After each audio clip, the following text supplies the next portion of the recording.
नेहरू की entry politics में हुई, चूँकि उनके पिता मोतीलाल नेहरू कांग्रेस के एक बड़े कद्दावर नेता थे, बहुत बड़े वकीलों में से उनकी गिनती होती थी देश में।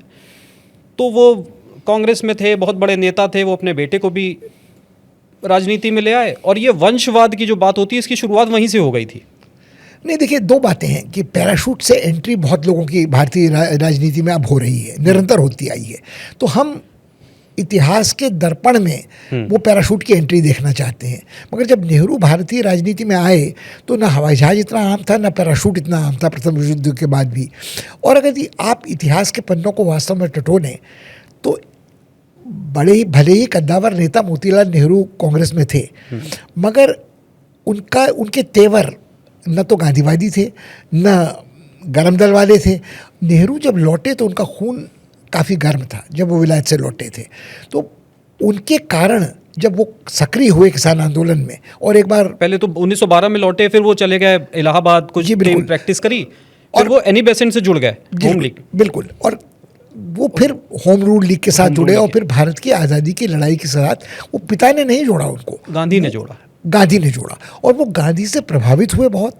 और वो फिर उन्होंने मतलब दो बार तो सोचते नहीं थे, वो जरा उतावले ज़्यादा थे, ये उनका शायद आप दोष भी कह सकते हैं। तो वो पटियाला चले गए, और पटियाला में जब वो कैद किए गए नाभा की जेल में, तो बड़ा रोचक किस्सा है कि उनके ऊपर कुछ चूहे दौड़ते भी थे, चूहे उनके मुंह पे भी दौड़ते थे, वहाँ गंदगी भी बहुत थी। वो अंग्रेज़ जेल नहीं थी, वो एक भारत के एक प्रतिक्रियावादी रजवाड़े की जेल थी। मोतीलाल नेहरू बड़े परेशान हुए कि मेरे लड़के को कहीं वहाँ टाइफॉइड ना हो जाए, कहीं वो गंदा खाना ना खा ले। टीबी हो गया था उनको? नहीं, टीबी तो नहीं, प्लूरसी उस जमाने में कहते थे, टीबी तो उनकी पत्नी को हुआ था। वो ये कहा जाता है कि वो जो 3 लोग नेहरू के साथ बाकी जो उनके जो लोग गए थे, उनको भी जो लंग इन्फेक्शन है वो वहीं से हुआ। बाद में वही कमला नेहरू को ट्रांसफर भी हुआ। नहीं, अब ये तो देखिए कहना बड़ा कठिन है कि कमला नेहरू को उस जमाने में न तो स्ट्रेप्टोमाइसिन थी, न टीबी का इलाज ठीक से होता था, न टीबी को मतलब क्षय रोग माना जाता था, राजरोग भी कहा जाता था। वो मतलब उसके कई कारण थे, मगर यहाँ उसका विशद विश्लेषण अगर हम ना करें टीबी के रोग का और किसने किसको संक्रमित किया, मगर जो बात थी कि घबराए मोतीलाल नेहरू की इकलौता लड़का है, उसको अगर कहीं कुछ हो गया तो मैं क्या करूँगा। तो मुझे लगता है कि पैराशूट एंट्री नेहरू के कारण मोतीलाल नेहरू की गांधी के कैंप में हुई, जो तब तक तो वो नरम दल वाले थे, वो सुधारवादी थे, वो और लोगों के साथ रहते थे, और जो गरम दल वाले थे, जो उनके तेवर अपनाना मोतीलाल जी ने उसके बाद शुरू किया। तो आप ये कह रहे हैं कि ये उल्टा हुआ? हाँ, नेहरू की वजह से मोतीलाल नेहरू गांधी के करीब हो गए। मेरा निश्चित रूप से मानना है कि मोतीलाल नेहरू जी की पोशाक बदल गई, उन्होंने सूट वूट धारण करना बंद कर दिया, और फिर उनको ये लगा कि अगर ये यहाँ गांधी के संग रहता है तो शायद अधिक संयत रहेगा, अधिक क्रांतिकारी तेवर नहीं अपनाएगा, अपनी जान हथेली पर रखकर रियासतों के रजवाड़ों से भिड़ने नहीं जाएगा। नेहरू पे इससे कोई ख़ास फर्क पड़ा नहीं। अगर आप देखेंगे तो मेरी राय में तो मोतीलाल नेहरू का कायाकल्प और मन परिवर्तन नेहरू के कारण हुआ। मतलब आप इसे पुत्रमोह कह लें, पुत्रमोह में इतना था। हाँ, और दूसरा सवाल आपने वंशवाद का पूछा था, तो देखिए वंशवाद बड़ा विचित्र शब्द है, और उसमें भी आज आप ये कह सकते हैं कि लेगेसी है, डायनेस्टिक रूल है। तो आज के भारत में तो शायद कोई भी राजनीतिक दल ऐसा नहीं है जो पीढ़ी दर पीढ़ी 4-5 पीढ़ी से राजनीति में सक्रिय न रहा हो, और वंशवाद राजनीति में हो अन्य पेशों में न हो ऐसा भी संभव नहीं है। मगर यदि असली वंशवाद होता तो मोतीलाल नेहरू की प्रैक्टिस का लाभ, अदालत की प्रैक्टिस का लाभ नेहरू को हुआ होता। उसमें तो नेहरू बिल्कुल नाकाम सिद्ध हुए। नेहरू ने जहाँ जहाँ अपनी जगह बनाई उसमें मोतीलाल नेहरू का बहुत बड़ा योगदान हो, ये मुझे नज़र नहीं आता किसी भी दस्तावेज के कारण। इलाहाबाद की म्यूनसिपल कॉरपोरेशन में के वो म्यूनसिपलिटी के वो चेयरमैन बने, वहाँ जो कुछ उन्होंने किया उससे कितनी सहमति मोतीलाल नेहरू की थी, क्योंकि मोतीलाल नेहरू अपने जीवन पर्यंत कहीं ना कहीं स्वामी भक्त बरतानवी राज के नागरिक बने रहे थे। वो गांधी के साथ थे, उन्होंने फिर मुखालफत अंग्रेज़ों की शुरू की थी। मगर आप कल्पना करें कि जो दरबार के वक्त में, दिल्ली दरबार के वक्त में, सन 11 के दरबार के वक्त में नेहरू को पत्र लिखते हैं कि लंदन में मुझे इस तरह की पोशाक चाहिए, इस तरह के जूते चाहिए, उस वेशभूषा में उनकी एक फ़ोटो भी है।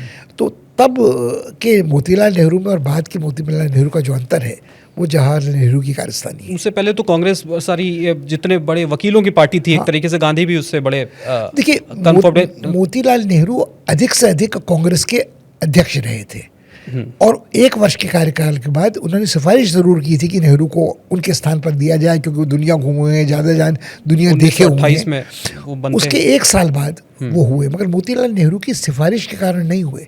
जब गांधी स्वयं इस बात को महसूस करने लगे कि नेहरू एक आकर्षक व्यक्तित्व हैं, नेहरू एक चुंबकीय व्यक्तित्व है, करिश्माई व्यक्तित्व हैं, और वो उनके साथ भीड़ जुट सकती है, तो उनको लगा कि नेहरू को साथ रखना बेहतर है। और नेहरू की ताजपोशी अगर आप उसे कहना चाहें तो गांधी के कारण हुई, मोतीलाल नेहरू के कारण नहीं हुई है। और उसके बाद जितने काम नेहरू ने किए हैं वो उनके अपने अर्जित हैं, वो पिता की कृपा से तो उन्हें नहीं मिले। 1928 में जो आप जिक्र कर रहे हैं, 1928 में मोतीलाल नेहरू अध्यक्ष थे और वो डोमिनियन स्टेटस की बात कर रहे थे हिंदुस्तान को, कि ब्रिटिश के अधीन रहे लेकिन हमको थोड़ी स्वतंत्रता रहे। और नेहरू इसके खिलाफ बात करते हैं। उनका जो भाषण है अधिवेशन में, 1928 के अधिवेशन में, वो उसके खिलाफ हैं कि, और वो पूर्ण स्वराज की मांग पहली बार कांग्रेस, इस समय तक गांधी भी सहमत नहीं है नेहरू से, और 1929 में नेहरू अध्यक्ष बन और जाते हैं। सुभाष बोस उस प्रस्ताव को सामने लाते हैं और नेहरू अपने पिता की मुखालफत करते हुए उसे सेकंड करते हैं। और यदि कुछ ऐतिहासिक पुस्तकों को देखें आप अच्छी तरह, तो कुछ दिन के लिए पिता पुत्र के संबंध थोड़े तनावपूर्ण रहे थे और शायद बातचीत भी बंद हो गई थी, पूरी तरह बंद हुई या ना हुई वो देखिए, मगर मतलब ये खटास आ गई। ये कहा गया, ये भी एक किस्से हैं, वो आप ज़्यादा बेहतर बताएंगे कि वो जब वो गांधी जी की वजह से 3rd क्लास में सफ़र करने लग गए हैं, तो वो मोतीलाल नेहरू गांधी जी से कह रहे हैं कि भाई इसकी क्या ज़रूरत है, वो बहुत नाजुक लड़का है, विदेशों में पला बड़ा है, ऐसे ज़िंदगी जीता है, 3rd क्लास में क्यों सफ़र कर रहा है। तो गांधी उनको समझा भी रहे हैं और उनको मना भी नहीं कर रहे हैं, हाँ भी नहीं कह रहे हैं। तो ये भी एक बड़ा ये गांधी की रेल, जो बात आपने जो गांधी की रेल यात्राएं हैं और नेहरू की रेल यात्राएं, उनमें भी एक फ़र्क है। गांधी जी की रेल यात्रा शुरू में, पहली रेल यात्रा आप याद करें जो उन्होंने अपने गुरु गोखले के सुझाव पर की थी, तमिलनाडु की, नहीं पूरे भारत के कुछ हिस्सों की थी, सिर्फ तमिलनाडु की नहीं की थी। पहले तमिलनाडु गए, पहले तमिलनाडु गए थे, मगर वो बड़ी रोचक है कि गांधी जी रेलवे कंपार्टमेंट में जाते हैं और उनको एक टिफिन कैरियर में गोखले पूरियां, कुछ तला खाना देते हैं, कुछ वो अपने संग ले जाते हैं। इसका विशद विवरण आगे नहीं मिलता, मगर उस जमाने में 3rd क्लास में यात्रा करना जो ऊंचे दर्जे, अव्वल दर्जे या 2m दर्जे के यात्री थे, उनके लिए दुखद था। मगर बाकी लोगों के लिए आज वाला हाल नहीं था कि आप छत पर बैठे हैं, आप संडास पे बैठे हैं, आप सीट पे बैठे हैं, धक्का मुक्की खा रहे हैं। तो आप खिड़की के पास बैठकर निहारते हुए गांधी ने यात्रा की थी। और बाद की यात्राओं में तो उनके कंपार्टमेंट में भीड़ जुटती थी, लोग रुकते थे, वो महात्मा हो गए थे। तो वो 3rd क्लास नहीं था जिससे मोतीलाल भयभीत हो रहे थे। मगर मोतीलाल का आशंकित होना ठीक था, पता नहीं क्या खा लेगा, क्या छू लेगा, क्या हो जाएगा। बहुत पुत्र मोह जो आपने कहा, वो बहुत ज़्यादा चिंतित रहते थे। हाँ, मगर कुनबा परस्ती और डायनेस्टिक सक्सेशन की बात मुझे इसमें नज़र नहीं आती है कि आपको विरासत में उन्होंने सब कुछ दिया हो। नेहरू का बहुत कुछ अपना अर्जित किया हुआ है, उसमें 3rd क्लास की यात्रा भी है, उसमें नाभा जेल का प्रसंग भी है। नाभा जेल का प्रसंग फिर वो थोड़ा विषयांतर हो जाएगा, इसलिए मैं लेकिन अगर आप टिप्पणी करना चाहें तो ये जो नाभा जेल को लेकर के बड़े आरोप लगते हैं नेहरू पे, कि नाभा जेल में नेहरू ने माफ़ीनामा लिखा था, उसको कंपेयर किया जाता है सावरकर से। तो इसमें कितनी सच्चाई है? नहीं देखिए, एक तो इसका कोई प्रमाण नहीं है कि नेहरू ने माफ़ीनामा लिखा था और जेल से रिहाई की मांग की गई थी। वो डिटेंशन में थे तब, वो कन्विक्ट नहीं थे। शायद मोतीलाल ने कुछ प्रयास किया हो, अपने संपर्क को लाभ उठाते हुए लिखा हो कि ये इसकी स्वास्थ्य का संकट है, इसे छोड़ा जाए। तो जिसे आज जमानत या अंतरिम जमानत कहते हैं, इस तरह की कोई चीज़ की शर्त सशर्त आपको मुक्त किया गया है कि आप रहिए, आप बुरा आचरण नहीं करेंगे, इस रियासत में दोबारा नहीं घुसेंगे, हमारे शासन को अस्थिर करने की कोशिश नहीं करेंगे, ये सब बातें हो सकती हैं, मगर उसका उस माफ़ीनामे से कोई संबंध नहीं है।